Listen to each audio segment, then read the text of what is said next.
guys, welcome to my channel. Oke, selamat datang di channel saya kembali.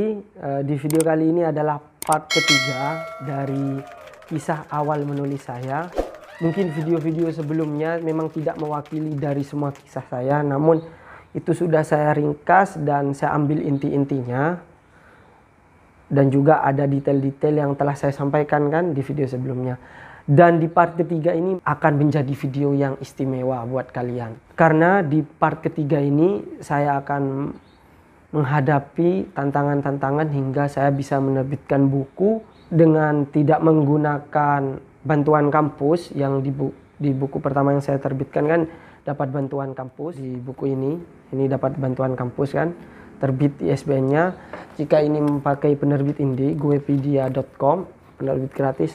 Lah di video ketiga ini akan lebih istimewa, namun juga mungkin penerbitannya ada yang sama, tapi perjuangannya ini yang akan membuat berbeda. Terus simak, oke?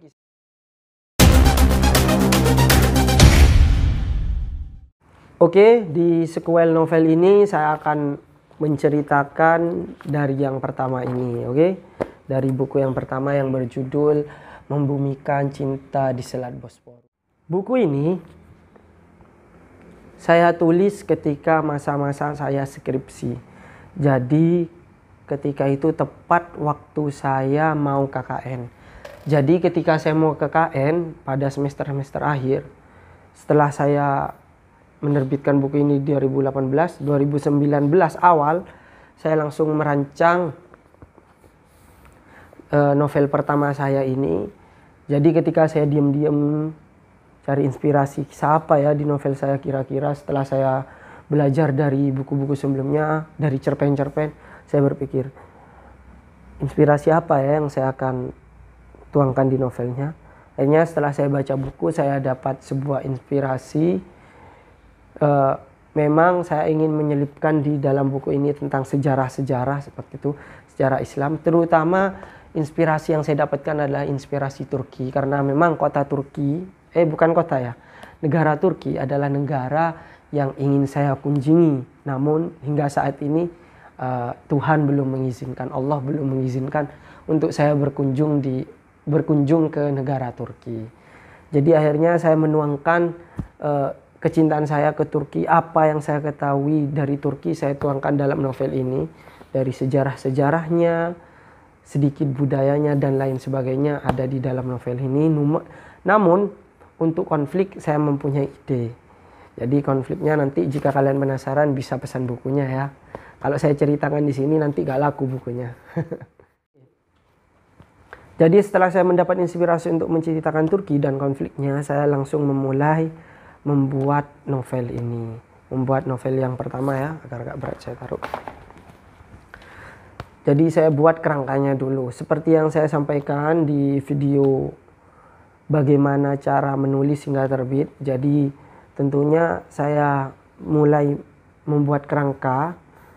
Jadi saya membuat kerangka siapa tokoh saya, amanahnya apa, tokohnya siapa aja kan, karakternya seperti apa, namanya siapa.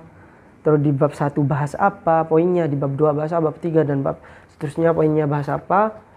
Dan kerangka sendiri, kerangka membuat buku ini saya dapatkan di komunitas ya, di tahun 2018. Jadi setelah saya buat buku ini, komunitas saya sempat mau membuat buku juga, yaitu novel yang ditulis keroyokan 17 orang. Jadi setelah mereka menulis cerpen dan puisi, antologi cerpen dan puisi, di tahun 2018 akhir setelah saya terbit buku ini kan 2017. Ini 2018 dan di 2018 akhirnya, ini di awal tadi 2018 akhir teman-teman membuat novel yang ditulis keroyokan, dan itu ada kerangka seperti. Akhirnya saya ambil ilmunya dari situ. Saya buat kerangka dari poin-poin seperti tadi, latar belakang, latar tempat di mana saja, nanti di bab 1 poinnya apa, di mana, di bab 2 poinnya apa, di mana aja, poin 3 konfliknya apa, dan seterusnya hingga akhir. Nanti jika kalian tidak tahu atau minta formatnya, kalian bisa DM atau kolom komentar di taruh email kalian di kolom komentar, oke? Nanti akan saya kirim untuk contoh kerangka versi saya seperti itu. 2000 years later. Setelah saya buat kerangka, memang pembuatan buku ini agak cepat ya. Setelah saya membuat kerangka, langsung saya buat. Jadi prosesnya 3 bulan ya. Jadi saya buat H-3 bulan KKN saya buat. Saya buat kerangkanya dan mulai saya ketikkan pelan-pelan. Dan saya mendapat 3 bab. 2 bulan itu 3 bab, bayangkan. Damn! Jadi agak susah memang. Buku ini tipis, hanya sekitar 107 halaman ya. 107 halaman tipis. Nah ini ada kisahnya, aslinya tebal ini ya. Jadi 107 halaman saya buat hingga 3 bulan. Dan buku ini jika kalian tidak mengetahui, buku ini baru selesai ketika hari terakhir KKN. Percaya atau tidak, buku ini selesai ketika hari terakhir saya KKN. Jadi kebetulan KKN saya di daerah Bangkalan, di Blega seperti itu. Saya nulisnya, jadi sambil KKN saya nganggur-nganggur nulis. Awalnya saya bawa skripsi, ingin nulis skripsi. Namun karena pikiran kemana-mana, jadi terasa terlalu berat skripsi itu, akhirnya saya taruh ke sampingan dulu. Namun pada saat itu alhamdulillah proposal sudah selesai ya. Sombong amat. Cuma tinggal lanjutin seperti itu. Proposal skripsi sudah tinggal lanjutin. Dan kemudian karena hobi saya malah memilih membuat novel ini waktu KKN. Dan hari terakhir tanggal 29 Februari nggak salah. Hari terakhir saya KKN itu saya selesaikan dan kembali ke rumah. Jadi besoknya 1 April saya kembali ke rumah. Nah setelah itu baru buku ini selesai. Jadi prosesnya 3 bulan penulisan naskahnya, dan untuk terbitnya ini sebentar, cuma membutuhkan 2 minggu. Terbit sama cetaknya 2 minggu. Dan lagi-lagi saya memakai bantuan ISBN dari kampus yang ini. Jadi buku ini masih diterbitkan oleh kampus saya sendiri, dan tentunya didukung oleh Komunitas Senja dan Neptune Partner. Nah, seperti itu. Ini penerbitnya ya, STAI Al-Fitrah Press, seperti itu. Jadi ini saya terbitkan di kampus Masian, di sekolah pertamanya. Nah, alasan saya kenapa kok 107 halaman kak, kok tipis banget. Nah, saya 107 halaman karena saya mendapat teguran dari pembina komunitas ya, pembina komunitas yang di kampus saya itu. Jadi ada pembina komunitas yang bahasanya negur, jangan fokus buat karya novelnya, selesaikan skripsinya. Akhirnya saya putuskan untuk membuat part keduanya saja besok-besok. Akhirnya saya selesaikan secepatnya di part pertama, dan akhirnya setelah itu saya fokus skripsi. Setelah fokus skripsi selesai, nah ini yang menarik, setelah fokus skripsi selesai ini kan sudah terbit. Lah ketika itu di proses penyelesaian skripsi saya juga kan ini menerbitkan buku, dan saya membuka pre-order pertama. Jadi di pre-order pertama buku ini, novel saya. Jadi jika buku selanjutnya tidak berapa familiar ya, memang saya sengaja tidak terlalu mempromosikan di buku ini. Ketika saya buka pre-order 1 bulan, saya mendapat pesanan. Untuk pesanan pertama saya mendapatkan 80 buku pesanan ya. Jadi saya buka 1 bulan pre-order, sekitar 1 bulan. Bukan 1 bulan, 2 minggu. Ya, saya buka pre-order hanya 2 minggu, bukan 1 bulan. Maaf, ralat. Jadi hanya 2 minggu saya buka, jadi ada 80 buku laku. Dan setelah 80 buku cetak, kemudian setelah dicetak, ini laku lagi hingga 205, sekitar 300-an eksemplar ini laku buku ini ya. Buku ini. Jadi buku ini laku sekitar 250 eksemplar. Setelah ini laku, barulah setelah itu saya membuat buku yang kedua ini yang berjudul Negeri Biru Kuning yang agak tebal. Ini juga tebalnya sekitar 132 halaman. Jadi ini 107, ini 132 halaman, seperti itu. Lah kalau ini diterbitkan oleh kampus, ini diterbitkan oleh penerbit Suara Literasi. Jadi ini penerbit indie. Saya bekerja sama, memang saya mengeluarkan uang untuk desain, layout dan lain sebagainya. Jadi ini diterbitkan penerbit indie karena penerbit yang saya cari setelah saya searching memang penerbit indie yang saya temukan murah ini sementara Suara Literasi, dan mungkin ini kedepannya akan diambil alih dan diterbitkan oleh Suara Literasi juga, dan masih proses agar ini dua buku satu pasang ini seri pertama, ini seri kedua, agar bisa nyatu karena kisahnya ini gabung. Jadi kalau ini bercerita di Turki ya, Turki dan Yogyakarta, ini saya kasih bocoran. Kalau di buku kedua ini bercerita di Negeri Biru Kuning. Di mana Negeri Biru Kuning?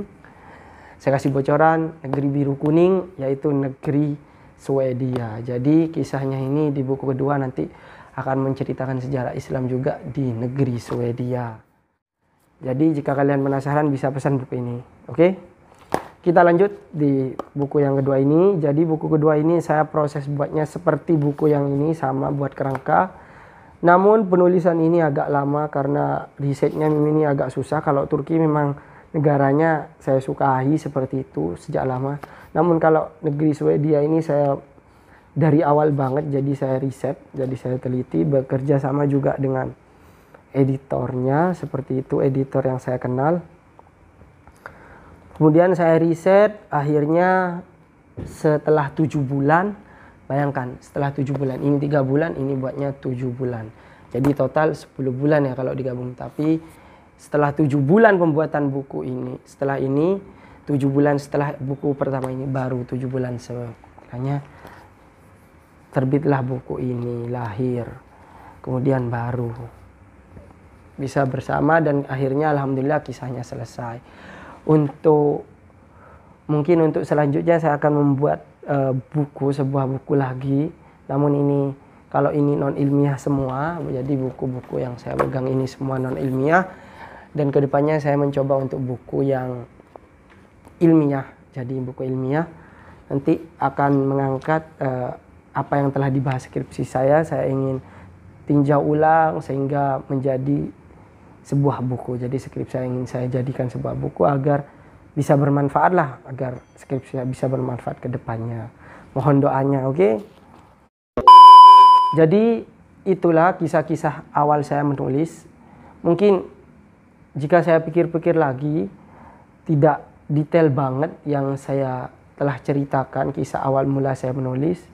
Tapi jika saya dipancing dengan pertanyaan, mungkin saya akan keluar apa yang belum saya ceritakan. Karena kadang-kadang kalian juga pasti mengalami kan, ketika itu kalian bercerita kepada seseorang, namun setelah nyampe ke rumah, seumpamanya ceritanya di warung, nyampe di rumah, oh iya ini saya belum ceritakan. Kalian pasti pernah kan Pak? Kalian pasti pernah seperti itu.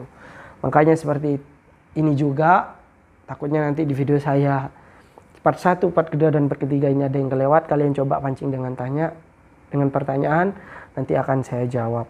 Apapun pertanyaannya selagi saya bisa. Jika saya tidak bisa, saya akan bantu tanyakan ke yang lebih ahli.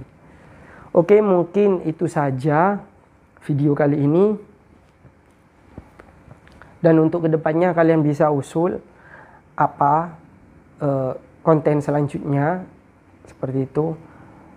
Tentang kepenulisan juga boleh, tentang sejarah juga boleh, bebas juga boleh. Jadi di konten saya ini ada 3 ya, ada 3 zona. Nah, saya namakan Majid Zone, zona Majid. Jadi ada 3 zona. Zona sejarah, saya akan menceritakan sejarah. Zona menulis, saya akan berbagi tentang kepenulisan. Dan zona bebas, saya akan menceritakan apapun. Bisa vlog, bisa tips, bisa tutorial dan lain sebagainya. Oleh karena itu mohon dukungannya untuk menuju 1000 subscriber dan 4000 jam tayang, karena ini masih proses ya, menuju 1000 subscriber dan 4000 jam tayang. Dan saya akan berusaha terus berbagi kemanfaatan dan juga mempromosikan channel saya agar terus berkembang dan bermanfaat bagi kalian. Itu saja dari saya undur diri. Wassalamualaikum warahmatullahi wabarakatuh.